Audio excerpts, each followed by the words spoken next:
এক মিনিট মাসিমণি, এক মিনিট। অপু, তুমি কি চাও? পুলিশে কি খবর দেওয়া হোক?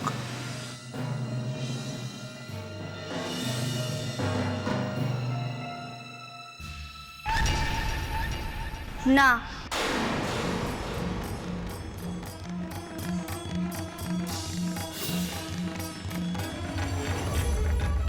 এসব কি বলছো তুমি? পুলিশ ডাকা হবে না? কি দরকার বলুন তো এসবের? যদি এখন আমরা পুলিশে নীলুকে ধরিয়ে দিই তাহলে ওর জীবনটা যে নষ্ট হয়ে যাবে। মানে এত বড় অন্যায় শাস্তি হবে না? ও যে বিগ্রহের গয়না চুরি করেছে। আসল গয়নাগুলো তো আর চুরি করতে পারেনি আন্টিমান। ঠাকুর নিজেই তার নিজের গয়না রক্ষা করেছেন। ঠাকুর নিজেই আমার মাথায় বুদ্ধি দিয়েছিলেন আসল গয়নাগুলো সরিয়ে রাখার। তাছাড়া বাড়ির ঝামেলা বাইরের সবাইকে জানতে দিয়ে কি লাভ বলুন তো? আমরা যদি চিত হয়ে শুয়ে থুতু ফেলি তাহলে তো সেটা আমাদের গায়ে এসেই পড়বে, তাই না আন্টিমান?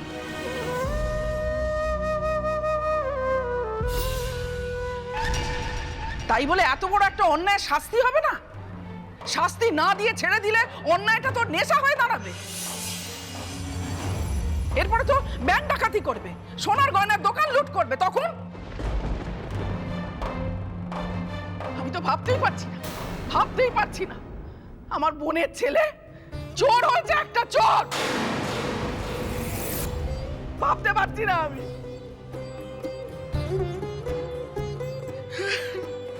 কাঁদিস না দিদি, তুই কাঁদিস না। তুই তো রত্ন গর্ভারে। আমার এই অপদার্থ ছেলের জন্য তুই কেন চোখের জল ফেলবি বল? কাঁদিস না, কাঁদিস না। সত্যি রে জুথি, আমি ভাবতে পারছি না নীলুর এই পরিণতি। আমি তো নীলুকে কখনো আমার ছেলেদের থেকে আলাদা করে দেখিনি না। তাই আমার খুবই কষ্ট হচ্ছে, খুব। তাই এখন যদি নীলুকে পুলিশ ধরে নিয়ে যায় তাহলে আপনাদের কষ্টটা আরো বাড়বে। তাই আমি চাই না ওকে পুলিশ ধরে নিয়ে যাক। উপমা, তুই এসব কথা বলছিস? হ্যাঁ বাবা, আমি বলছি। তুমি একটু আগে শুনলে না আন্টিমান কি বললেন? উনি নীলুকে নিজের ছেলের চোখে দেখেন। আর বাড়ির ছেলে যদি একটু ভুল করে অন্যায় করে ফেলে তাহলে তাকে শাস্তি দিয়ে নয়, শুধরানোর পথে নিয়ে যাওয়া উচিত। হতেই তো পারে আইনের শাস্তি পেয়ে নীলু রাগে আক্রোশে আরো বিগড়ে গেল। তাহলে কি করবো এই ছেলেকে নিয়ে? ডাক্তার দেখাবো, মানে মনের ডাক্তার দেখাবো। হতেই তো পারে জীবনের কোনো না পাওয়া থেকে ও এরকম চুরির পথ বেছে নিয়েছে। মনোরোগ বিশেষজ্ঞ কাউন্সেলিং করে ওকে হয়তো মানসিকভাবে সুস্থ করে তুলতে পারে। আর মানসিকভাবে সুস্থ হয়ে গেলে ও হয়তো আবার শুধরে যাবে। ওর মনের ভেতর জমে থাকা সমস্ত অপরাধ করার প্রবণতা শেষ হয়ে যাবে।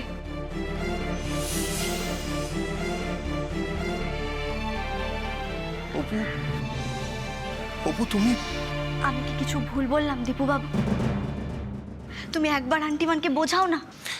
হ্যাঁ মা, অপুর সাথে কিন্তু আমিও একমত। নীলুকে আরেকটা সুযোগ দেওয়া উচিত।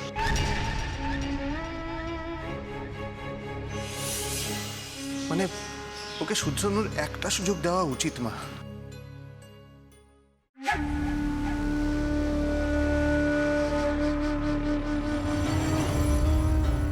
মা, নীলু আমাদের ভাইদের মধ্যে সবচেয়ে ছোট ভাই। এখনই যদি ওকে পুলিশের হাতে তুলে দেওয়া হয় তাহলে আর কোনো দিনও ও ভালো চাকরি করতে পারবে না, সমাজে মাথা উঁচু করে বাঁচতে পারবে না। ওকে আরেকটা সুযোগ দেওয়া উচিত মা।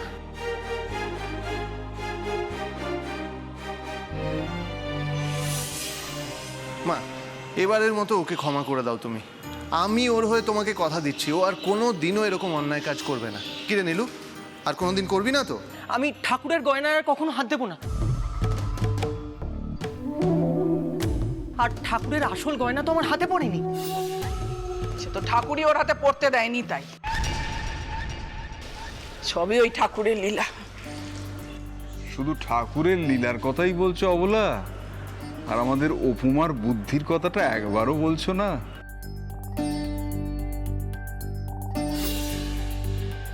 হ্যাঁ, বলবো না কেন? ঠাকুরই হয়তো ওই মেয়ের বুদ্ধির ওপর ভর করেছিল। ঠিক বলেছেন আন্টিমান, ঠাকুর আমার বুদ্ধির ওপর ভর করেছিলেন, আর এখন আমার মনের ওপর ভর করেছেন। আর আমার মন বলছে এখন পুলিশ না ডাকতে। সামনেই বাড়িতে পুজো, আমরা সপরিবারে হই হই করব, গ্রামের লোকেদের জন্য কাজ করব।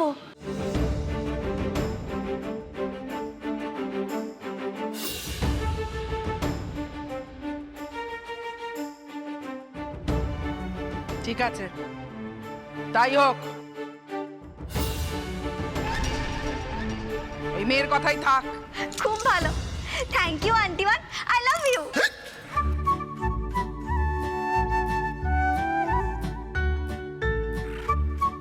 চুপ!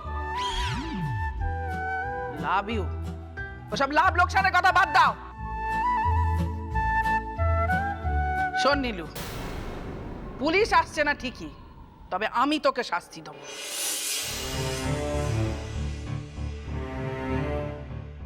তুই এই মুখটা নিয়ে না আমার চোখের সামনে কোনোদিনও আসবি না, কোনোদিনও না।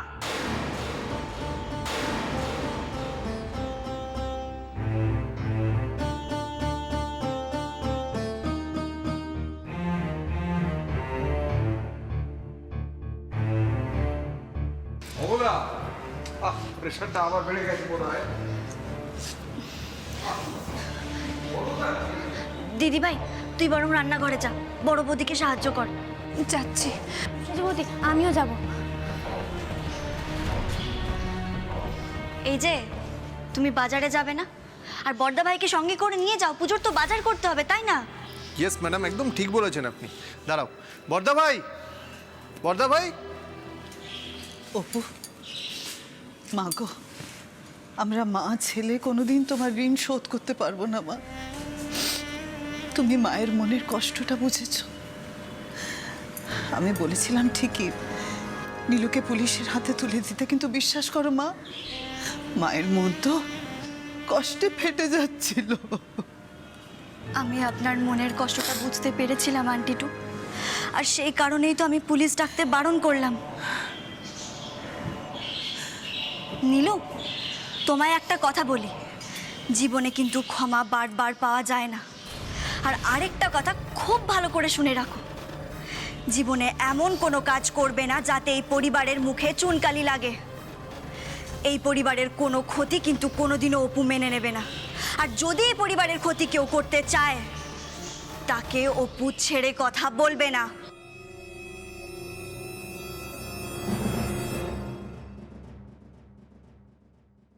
আন্টিটু, আমি এলাম।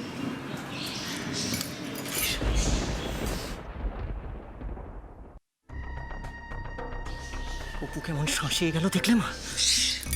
চুপ, একদম চুপ কর। কটা দিন একদম চুপ করে থাকিস, খুব বাঁচান বেঁচে গেছিস। এই, তুমি তখন অত পুলিশ পুলিশ করছিলে কেন বলো তো? নাটক করছিলাম রে বোকা, নাটক করছিলাম। আমার ইচ্ছে করছিল না তোমার গলাটা টিপে দিই। এই জানোয়ার কোথাকার বেঈমান, বুঝতে পারছিস না? তোকে বাঁচানোর জন্যই সব নাটক করছিলাম। পুলিশের নাটক করে তোকে বাঁচিয়ে দিয়েছি। তাও ঠিক, আমি খুব বাঁচা বেঁচেছি, বাঁচা বেঁচেছি। চল ঘরে চল, প্ল্যানিং করতে হবে না? ও সব প্ল্যান টুটকে দিল। আরে চল না, জাম্পেশ প্ল্যানিং করব আমরা এবার। ছাড়বো না ওদের, ছাড়বো না, বিশেষ করে ওই অপুকে। এবার তো গুনে গুনে বদলা নেবে এই যুথিকা, গুনে গুনে বদলা নেবে। চল শিগগিরই চল, চল।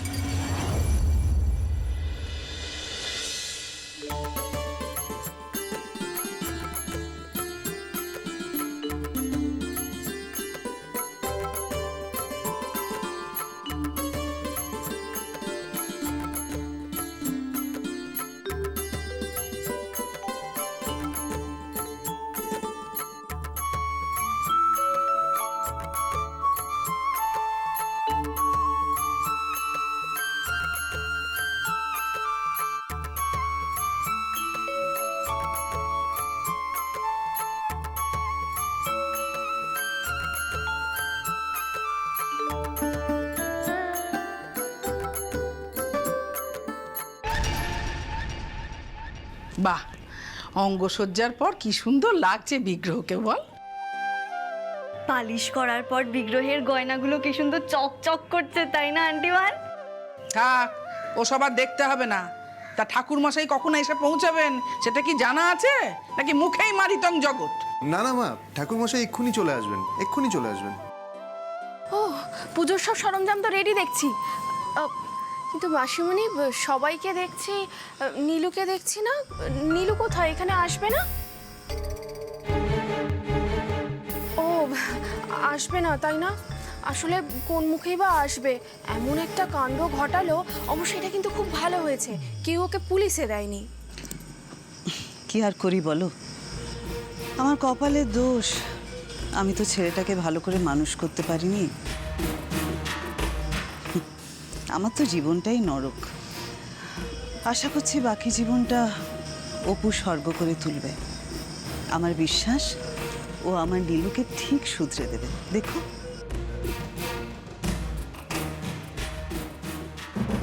সত্যি তো, নীলু কোথায় গেল? বাড়ির পুজোয় বাড়ির ছেলে থাকবে না? পুজোয় তো বাড়ির সবার থাকা উচিত, তাই না? এই তো ছোট বৌদি, আমি এসে গেছি। এসো এসো। ও দীপু অ্যাসিস্ট্যান্ট, শোনো না, বলো। বলছি যে ওই বাইরের সিংহ দরজা খোলা তো, নতুন পোলের ধারের বাচ্চাগুলো আসবে কিন্তু। দারোয়ানকে বলা আছে, ওরা এলেই দরজা খুলে দেবে। এটা তুমি ভালো করেছো। আসলে গেটটা যদি খোলা থাকতো তাহলে গ্রাম শুদ্ধ লোক চলে আসতো এখানে। তাতে কি হয়েছে মেজো বৌদি? গ্রামের সবাই আসলে আসবে, সবাই পেট ভরে ভোগ খাবে। এই, তোমার কি মাথাটা খারাপ হয়ে গেছে নাকি? ও মা, মাথা খারাপ হতে যাবে কেন? আর আন্টিমান তো বললেন পুজোর জন্য ভোগ রান্না করা হবে, সেই ভোগ সবাই খাবে।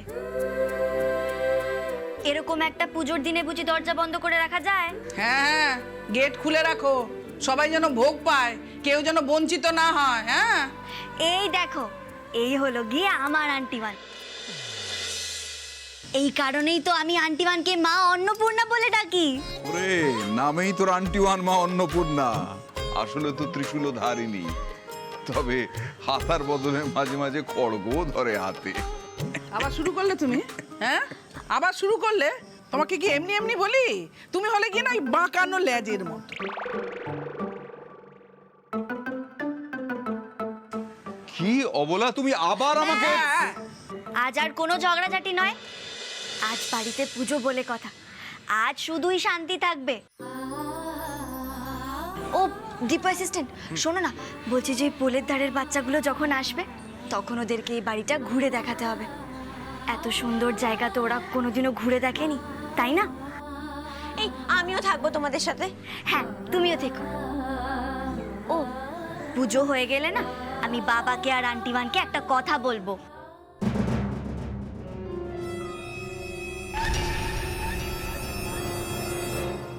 কি কথা বলবি রে মা? বলবো বলবো, সবুরে মেওয়া ফলে। কচু ফলে।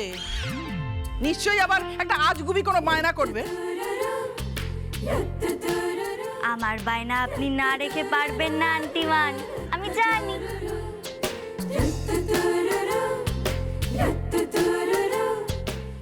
ও, আমি যাই, নীলুকে ডেকে নিয়ে আসি বরং। কিন্তু মা, নীলু কোথায় তুমি জানো কি? না, খুঁজে দেখবো। নীলু বোধহয় পুকুর পাড়ে বসে আছে মা। সেই কাল থেকে নাওয়া খাওয়া ছেড়ে মুখ ভার করে ছেলেটা পুকুর পাড়ে বসে আছে। আচ্ছা ঠিক আছে, আমি যাচ্ছি পুকুর পাড়ে। আপনি কোনো চিন্তা করবেন না আন্টিটু, নীলু ভালো হয়ে যাবে। আর তাছাড়া বকে যাওয়া মানুষদের কি করে ঠিক করতে হয় সেটাই অপু ট্রেনার খুব ভালো করে জানে। আমি আসছি। অপু দাঁড়াও, একদম একা একা পুকুরের সামনে যাবে না, আমি যাচ্ছি তোমার সাথে, চলো। Don't worry Dipu assistant, no tension, no চিন্তা। বাপ রে বাপ, যেন একটা ঝড় বয়ে গেল। চল, তুমি দাঁড়িয়ে আছো কেন? ওপাশে ভোগের জায়গাটা দেখো, হ্যাঁ, হ্যাঁ, তারপরে হ্যাঁ, ফুল আসবে, যাও গিয়ে দেখো। হ্যাঁ, হ্যাঁ, চল দীপু, আয় আয় আয়, দে জিনিসগুলো দে দেখিনি।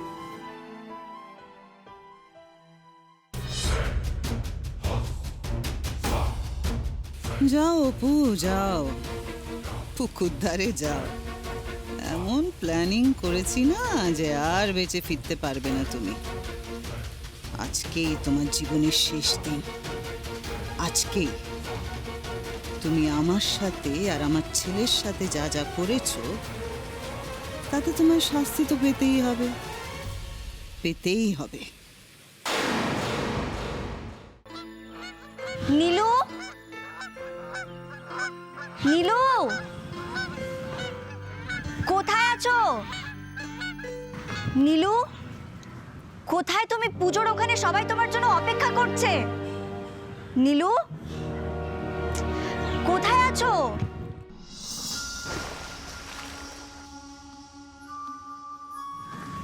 নীলু, নীলু, নীলু,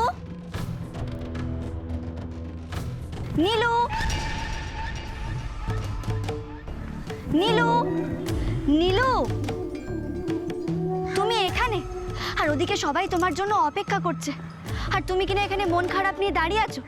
নাও, তাড়াতাড়ি চলো। কোন মুখে যাব? কোন মুখে যাব ওখানে?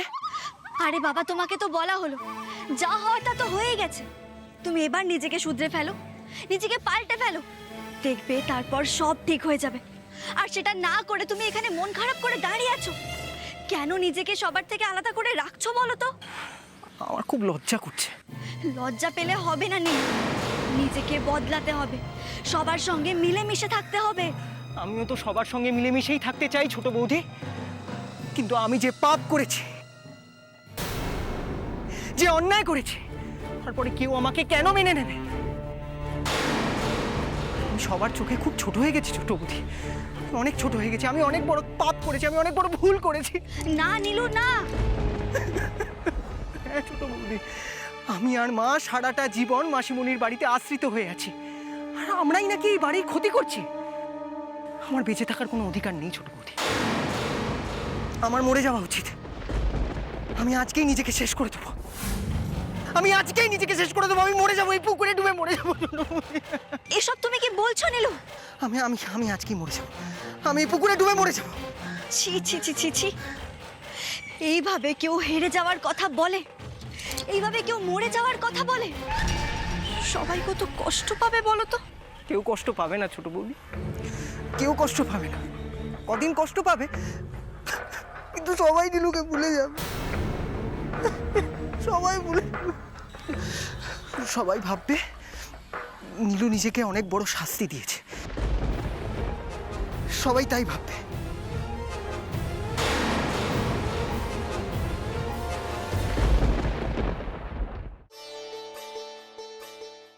ও বড় খোকা, ঠাকুর মশাই কোনো এলো না যে? আসুন আসুন ঠাকুর মশাই, হ্যাঁ আসুন। হ্যাঁ বাবা।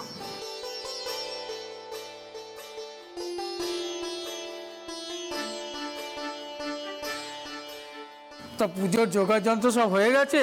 রক্ষে করো বাপু, সব জোগাড় হয়ে গেছে। ঠাকুর মশাই একটু দেখে নিন না, সব জোগাড় যন্ত্র ঠিক আছে তো? হ্যাঁ হ্যাঁ হ্যাঁ,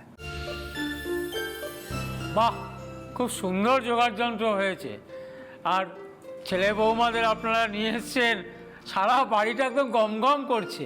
তবে রক্ষে করো বাপু, তাও তো পুজোর কটা দিন সবাই মিলে এখানে আসে, তাছাড়া তো সারা বছর এদের টিকি দেখতে পাওয়া যায় না।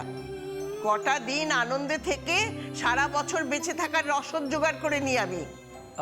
তাহলে আমি পুজো শুরু করে দিই। হ্যাঁ শুরু করে।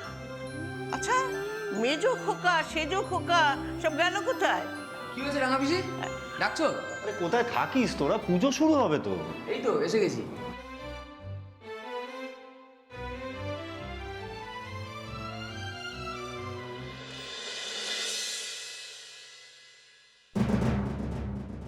রক্ষে করো বাপু, এই পুজোর দিনে কেমন ধারা পোশাক পরে এসেছো? আচ্ছা, পুজোর দিনটা একটু ভালো দেখে পোশাক পরতে পারলে না? আমাদের বাড়ির বৌমাদের দেখো কি সুন্দর শাড়ি পরেছে। ধুস, ওসব শাড়ি টাড়িতে না আমি একদম কমফোর্টেবল হই না। কিসের টেবিল? ধুর, কিছুই তো বুঝি না। আচ্ছা, কি টেবিল চেয়ার বলছো বলতো? না না রাঙা পিসি, টেবিল নয়, কমফোর্টেবল। মানে উনি ওই শাড়ি পরতে ঠিক অভ্যস্ত নন। মরণ দশা। আরে বাবা, একটা ক্যামেরা গলায় ঝোলালি আধুনিকা হওয়া যায় না, বুঝেছ? তাও তো ছবি তুলতে বাবু একটাও দেখলাম না। নীলু, জলের দিকে আর এক পাও এগোবে না। সবাই তো তোমাকে ক্ষমা করে দিয়েছে, বলো। আমার মা আমার উপর খুব রেগে আছে ছোট বৌদি। আরে বাবা, উনি তো মা, আর একজন মা নিজের ছেলের ওপর কতদিন রেগে থাকবেন বলো তো? বেশি দিন রেগে থাকতে পারবেন না, উনি ঠিক একদিন তোমায় ক্ষমা করে দেবে। তাছাড়া এর আগে তো আন্টি টু তোমার সঙ্গে জড়িত ছিলেন, কিন্তু দেখো উনি তো নিজেকে শুধরে ফেলেছেন। তোমাকে এতবার সুযোগ দেওয়া সত্ত্বেও তুমি কেন নিজেকে বদলে ফেলছো না নীলু, কেন? তার আগে নিজেকে আমি অনেক বড় শাস্তি দেব, অনেক বড় শাস্তি।